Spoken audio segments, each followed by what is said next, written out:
हिंदू मुस्लिम को अगर हटा दिया जाए, हिंदुस्तान से अगर मुस्लिम को हटा दिया जाए और बीजेपी को चुनाव के लिए खड़ा कर दिया जाए तो क्या बीजेपी कभी जीत पाएगी? यहाँ जो है कट्टर हिंदूवादी लोग हैं, कट्टर जी।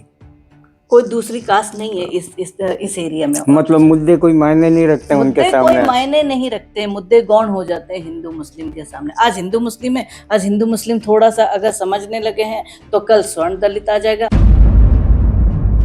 आपने सत्ता हासिल करने के लिए जो है हमारे हिंदू धर्म की वाट लगा दी। ये तो एक जुमला है, ये एक जुमला है। विकास का नारा तो ये लेके आए थे, लेकिन विकास कौन सा विकास, कैसा विकास होता है? 15 लाख का इन्होंने वादा किया था। भारतीय जनता पार्टी इसलिए जीतती गई क्योंकि भारतीय जनता पार्टी ने सिर्फ एक ही फंडा अपनाया हिंदू मुस्लिम का। Railway, airport, industries, hospital, school, road, ये सारा किसका डेवलप किया हुआ है? इवन कि आज ये जो टेक्नोलॉजी है आप जिससे अपना प्रचार प्रसार कर रहे हो, ये किसकी देन है? ये सारी कांग्रेस की देन है। आप मुझे एक चीज कोई बीजेपी की बता दीजिए जो आम जनता को राहत पहुंचाने के लिए दिया गया है। सिर्फ और सिर्फ बुलडोजर चलाया। घर देना आपकी जिम्मेदारी थी, आपने क्या किया?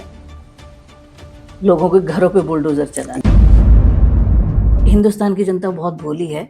जिस तरह से अंग्रेजों ने राज किया, फूट डालो राज करो जी, वही फंडा बीजेपी ने अपनाया है। आज हिंदुस्तान की इतनी बुरी हालात कर दी है कि रोना आता है हम लोगों को कि देश के क्या हालात कर दिए। आज मर्सिडीज वाले भी मारुति पे आ गए। बीजेपी जो है सत्ता में आने के लिए कुछ भी कर सकती है, कुछ भी कर सकती है। अभी जो फंडा है वो सिर्फ और सिर्फ ईवीएम का है। अभी सिर्फ और सिर्फ जब तक ईवीएम नहीं हटेगी, और ये ईवीएम हटाएंगे नहीं, जिस दिन ईवीएम हट गई उस दिन बीजेपी सत्ता में आ ही नहीं सकती। अभी सिर्फ डरती है तो सिर्फ राहुल गांधी जी से ही डरती है कि ये आगे कहां हमारे सामने आ जाए और कहां हमारे मुंह पे तमाचा मार दे। जितना देश ने विकास किया था वो वापस 1947 की तरफ जाता जाता। नमस्कार दोस्तों, मैं हूं भारत शर्मा और आप देख रहे हैं देव न्यूज चैनल का खास कार्यक्रम खास मुलाकात। आज हमारे साथ राष्ट्रीय महिला कांग्रेस की नेशनल कोऑर्डिनेटर शांता जी प्रिंस है, जिनके साथ हम कई मुद्दों पर बात करेंगे और जानने का प्रयास करेंगे कि वर्तमान में देश में कांग्रेस के क्या हालात हैं और उदयपुर कांग्रेस कैसी है। शांता जी, आपका स्वागत है हमारे इस कार्यक्रम में। बहुत बहुत नमस्कार। देव न्यूज को मेरा धन्यवाद। मेरा पहला सवाल आपसे ये है शांता जी कि आपको राष्ट्रीय महिला कांग्रेस की पद पे सुशोभित किया गया है। उदयपुर में आप महिला कांग्रेस को कहाँ देखते हैं? लंबे समय से हमने देखा है कि गिरिजा जी जब तक थी तब तक महिला कांग्रेस का एक हुजूम दिखता था, लेकिन आज कहीं भी महिला कांग्रेस की वो संख्या नजर नहीं आती है। इसके पीछे क्या कारण? देखिए, महिला कांग्रेस अभी ऐसी बात नहीं है। महिला कांग्रेस फुल फ्लैश वर्किंग में है, लेकिन इसकी वजह थोड़ी सी ये भी हुई है कि अब थोड़ा सा पहले जो है लेवल थोड़ा सा वो हुआ करता था। मिडिल क्लास क्या है, मिडिल क्लास की जो है राजनीति से थोड़ा कम हुआ, इंटरेस्ट कम हुआ है। जब जैसे आदमी मिडिल क्लास में आता गया वैसे वैसे इंटरेस्ट कम होता गया। और मिडिल क्लास की लेडीज जो है वर्किंग करना शुरू कर दी है, काम करना शुरू कर दिया, जॉब करना शुरू कर दिया, तो मिडिल क्लास वाली लेडीज निकल नहीं पाती हैं। बाकी आप गांव में जाओ, पंचायतों में जाओ, फुल फ्लैश लेडीज है, जम के काम करती हैं और आती हैं, पूरा साथ देती हैं कांग्रेस का। अच्छा। और कांग्रेस के साथ ही हैं। वो तो यही कहती है हम तो हाथ के साथ ही हैं। लेकिन मिडिल क्लास लेडीज के वर्किंग में आ गई है इस वजह से। और कुछ बीजेपी ने हिंदू मुस्लिम कर दिया है बहुत ज्यादा, तो उस वजह से भी। एक अगर हम प्रियंका जी की बात करें तो उन्होंने लोकसभा चुनाव में एक अच्छा खासा नारा दिया था, लड़की हूँ लड़ सकती हूँ। बावजूद इसके भी जो विधानसभा चुनाव में और लोकसभा में जो टिकट बांटे गए तो उनकी संख्या महिलाओं की कांग्रेस में काफी कम नजर है। इसको कैसे देखते हैं आप? नहीं, ऐसी बात तो नहीं है। जहां जहां जिसका अस्तित्व रहा है उसको टिकट दिया है। अस्तित्व की बात है, उस लेडी के अस्तित्व भी वहां होना चाहिए। चाहिए, तो जिसका अस्तित्व था उसको दिया है। पूरे हर जगह देख ले आप, पूरे राजस्थान में देख ले। जी जी एक मेरा सवाल आपसे ये है कि वर्तमान में भारतीय जनता पार्टी की जो सरकार है, राजस्थान में भी है, केंद्र में भी है, क्या आपको लगता है कि बीते 10 सालों में इस देश में वाकई में विकास के कार्य हुए हैं जो होने चाहिए थे? ये तो एक जुमला है, ये एक जुमला है, विकास। विकास अब अगर आप सुनना चाहें तो मैं आपको डिटेल में बताना चाहूंगी जी कि विकास का नारा तो ये लेके आए थे, लेकिन विकास कौन सा विकास, कैसा विकास होता है? 15 लाख का इन्होंने वादा किया था। आप 15 लाख का वादा लेके आप जनता में आए, बहुत हुआ नारी पे प्रहार, अत्याचार अत्याचार। अब की बार भाजपा मोदी सरकार जी कहाँ है? पहले तो 15 लाख वो एक जुमला था, फिर नारी पे अत्याचार। आप अत्याचार पर अत्याचार करते जा रहे हो। आपने दिया क्या? विकास का नाम नहीं, ये विनाश का नाम है जी, इसको विकास नहीं कहेंगे हम। बिल्कुल बिल्कुल। पहले आपने बुलडोजर चलाया आपके रोजगार पर। जी सबसे पहली बात तो जो भी सरकार आती है उसकी जिम्मेदारी होती है कि आम जनता को उसकी मूलभूत सुविधाएं मुहैया करवाना। मिला है, आप ऐशो आराम ना दे सको, लेकिन आप एटलीस्ट मूलभूत तो दो। बिल्कुल नहीं, रोजगार, क्या आप रोजगार के लिए आपने कुछ किया? महंगाई के लिए आपने कुछ किया? महिला सुरक्षा के लिए आपने कुछ किया? देश सुरक्षा के लिए आपने कुछ किया?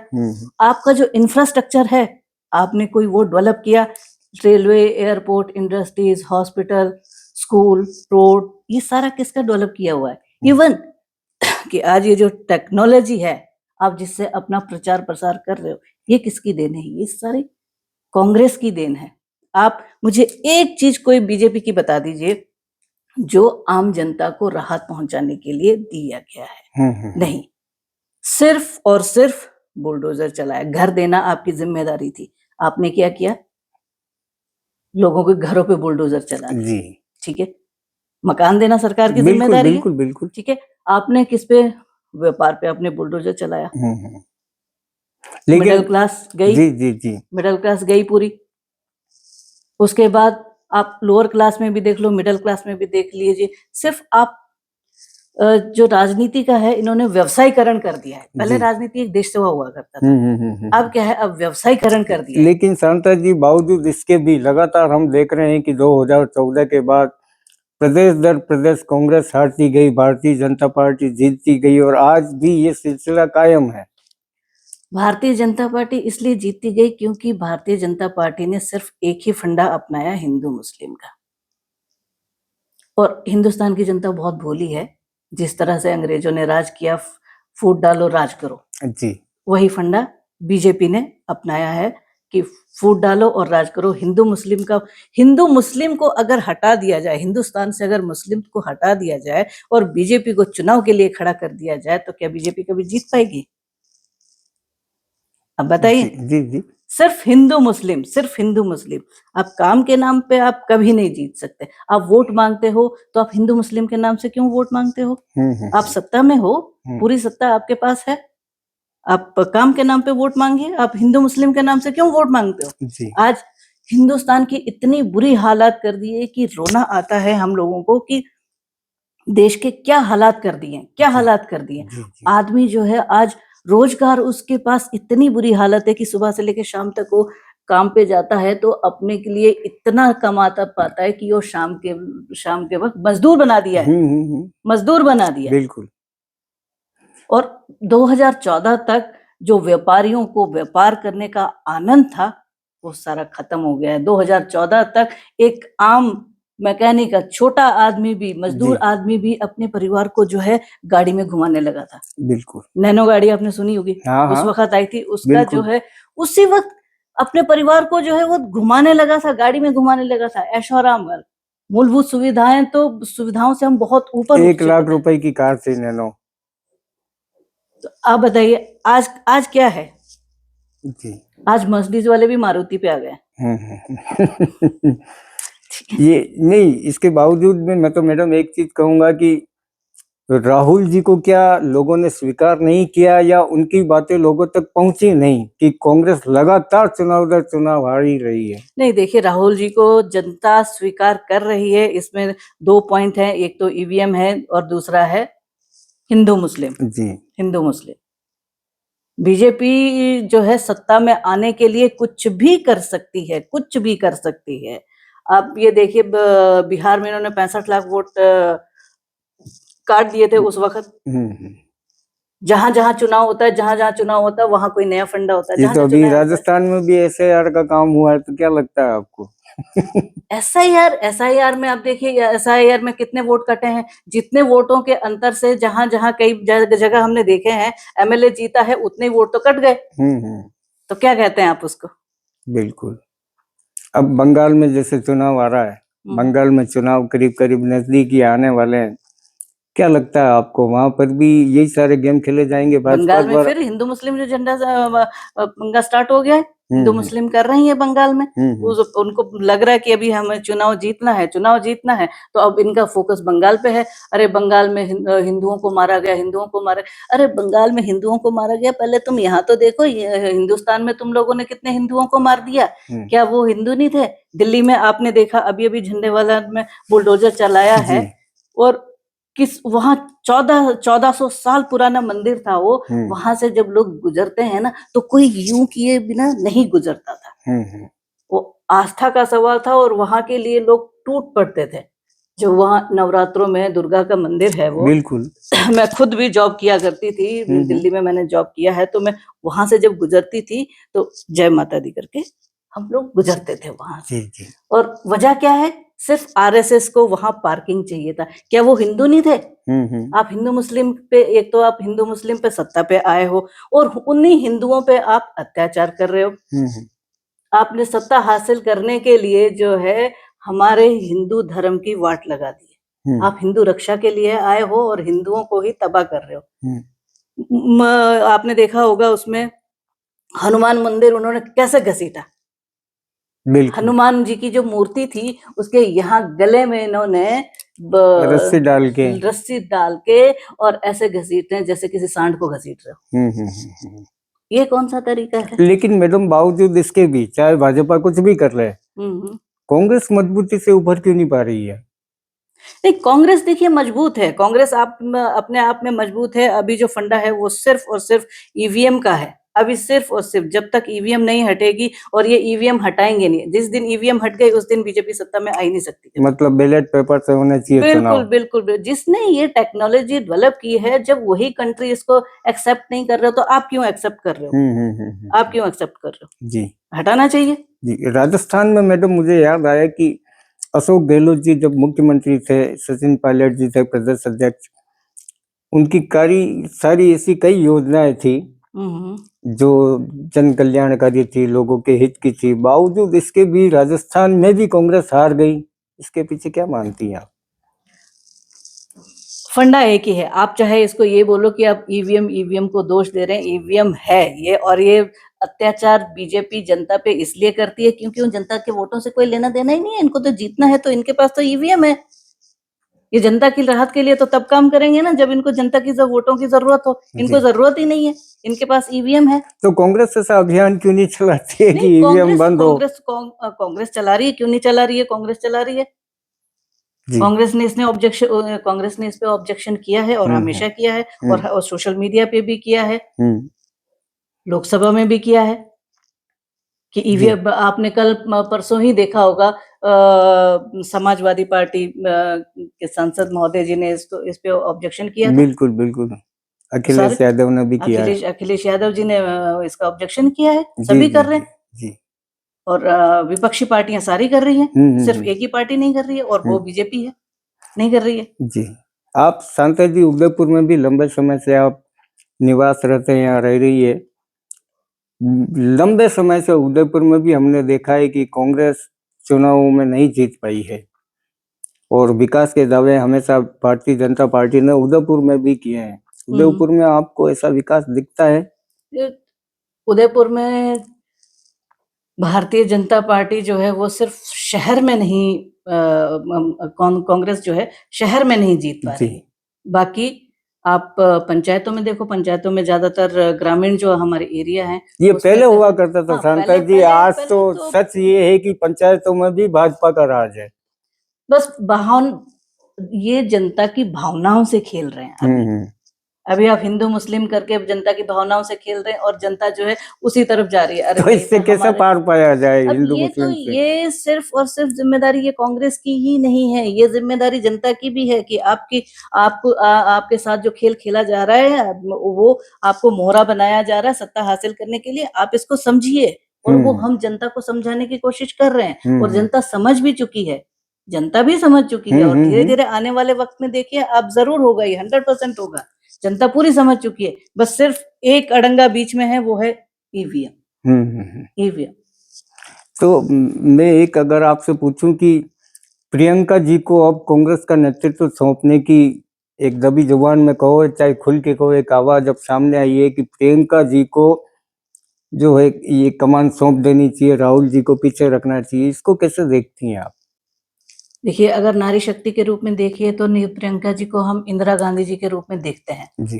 जी, उनके जो बोलने का तरीका है, उनकी कार्यशैली है, वो उसको हम देखते हैं तो वास्तव में उन्हें आगे लाना चाहिए, हम देखते हैं। जी। और राहुल जी को सिर्फ ये बीजेपी वालों ने उनको प्रचारित किया है सोशल कि मीडिया पे। सोशल मीडिया और ये है। अदरवाइज आप कहीं भी जाके उनका भाषण सुनिए, बैठिए, उनका जी। भाषण सुनिए, उनका भाषण सुनिए, काफी पढ़े लिखे भी हैं। आपको खुद समझ आ जाएगा कि ये क्या बोल रहे हैं। जी। एक पढ़े लिखे इंसान है, एक अनुभवी इंसान है, या सिर्फ एक ठप्पा मार इंसान है। हाँ, सोशल मीडिया पर उनकी क्लिपें डाल के और क्लिपें डाल के इनका काम ही यही है। आपकी मैंने तारीफ की थोड़े से, अरे भरत जी बहुत अच्छे हैं, लेकिन बस थोड़ा सा इतना सा कर ले तो ये हो जाएगी। तो ये लेकिन और थोड़ा सा इतना सा कर दे, उसको ये आगे जनता में जी जी जी दिखाएंगे। बाकी मैंने आपकी तारीफ की उसको नहीं दिखाएंगे। और वो ये टेक्नोलॉजी का फायदा उठा रहे हैं, जो ये टेक्नोलॉजी है वो इसका फायदा उठा रहे हैं। जी। असलियत में तो राहुल गांधी जी के मुकाबले इनके पास अभी हिलाई किसने रखा? अब राहुल गांधी जी से ही तो डर है इनको, बाकी विपक्ष में कौन सी पार्टी है जिससे डरती है? बीजेपी। जी। अभी सिर्फ डरती है तो सिर्फ राहुल गांधी जी से ही डरती है कि ये आगे कहाँ से हमारे सामने आ जाए और कहाँ हमारे मुंह पे तमाचा मार दे। बिल्कुल बिल्कुल, वो दिखता भी है। जी मैडम, जैसे राजस्थान में अगर हम बात करें तो गहलोत साहब के बाद में सचिन पायलट जो हैं, एक उभरते हुए नेता राजस्थान में हमको नजर आ रहे थे, लेकिन आज सचिन पायलट भी सक्रिय नजर नहीं आ रहे हैं। क्या इसके पीछे दोनों की तनातनी को देखा जाए? नहीं, कोई तनातनी नहीं है और सक्रिय कैसे नहीं है। सचिन पायलट जी आप देखिए उदयपुर में कितने आते रहते हैं, हर महीने उनका एक ट्रिप होता है।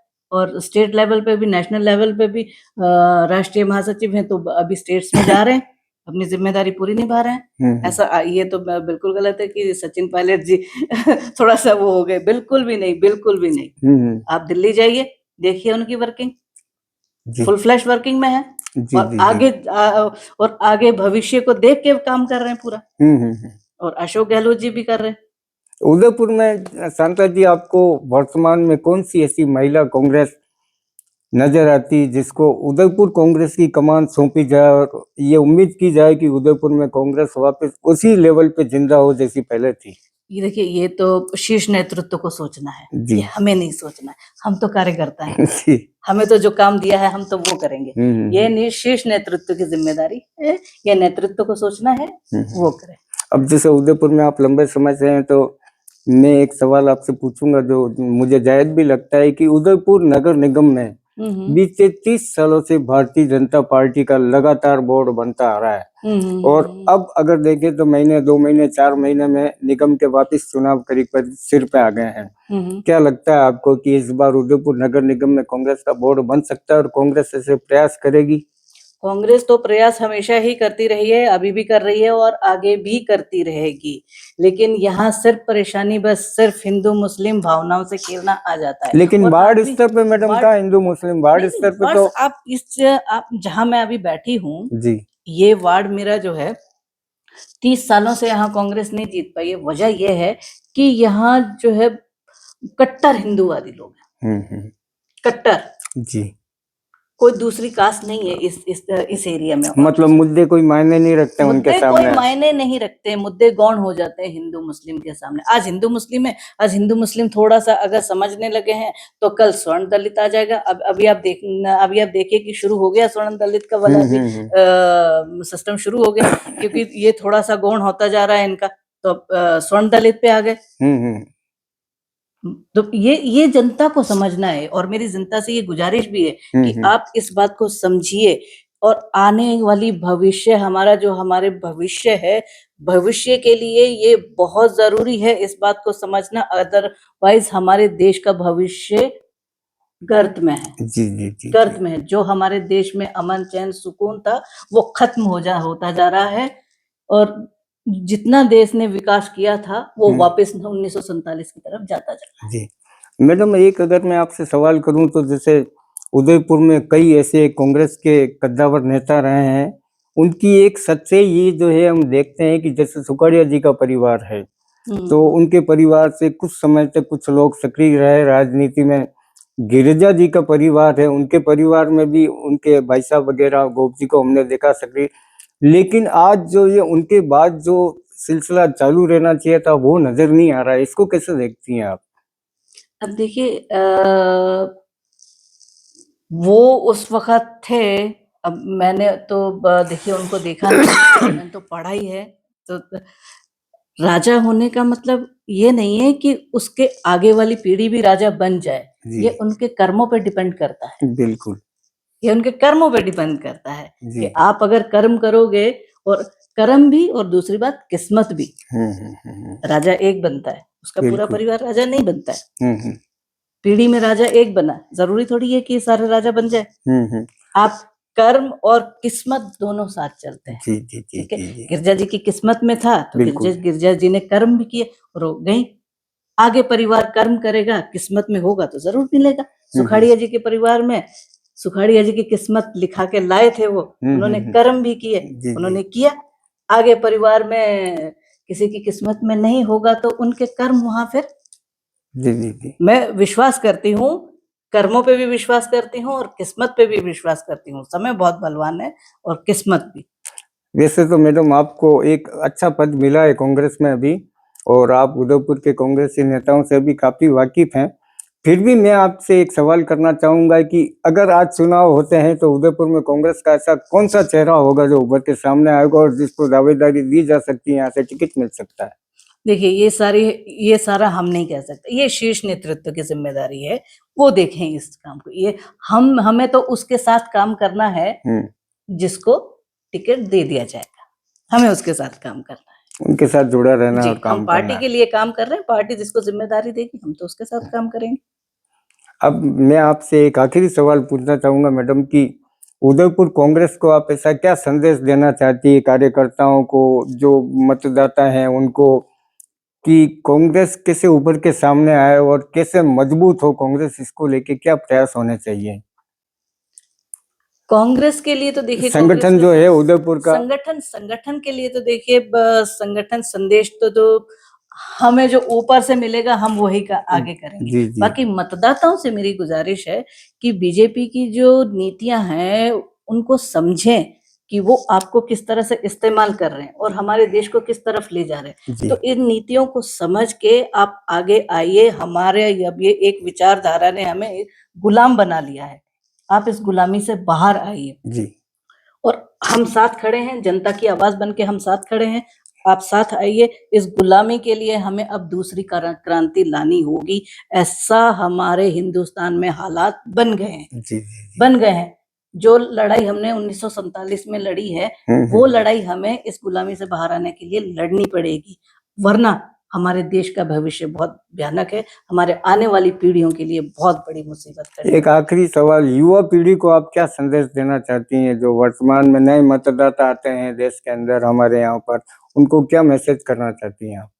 नए मतदाताओं के लिए मेरा मैसेज यही है कि देश के लिए अपना थोड़ा सा वक्त निकालें। आजकल की जो पीढ़ी है वो ज्यादातर जो है सिर्फ और सिर्फ अपने घर में व्यस्त रहती है जी, परिवार में, अपने बिजनेस में।